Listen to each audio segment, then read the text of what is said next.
இந்த வீடியோவில் நான் உங்களை கர்நாடகா தமிழ்நாடு எல்லை பகுதிகளில் வனங்களோட காவலனாக இருந்து கர்நாடகா தமிழ்நாடு வனத்தை காப்பாற்றின வீரப்பனார் வாழ்ந்து சுற்றி திரிந்த அதிக அளவு யானைகளோட நடமாட்டம் இருக்கிற எந்த நேரமும் யானைகளோட வாசனை காற்றுல வீசுகிற காட்டுக்குள்ள சுமார் 9 கிலோமீட்டர் மலையேற்றம் செஞ்சு கத்திரிமலையில் ஆயிரம் ஆண்டுகளாக வாழ்ந்து வர்ற சோழகர் பழங்குடியினரை காட்ட போகிறேன்.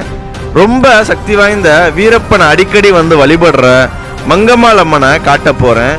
இன்னும் மேலே மலையேற்றம் பண்ணி 3500 அடி உயரத்தில் நம்ம தேடி வந்த சக்தி வாய்ந்த கத்திரிமலை மாதேஸ்வரரை காட்ட போகிறேன்.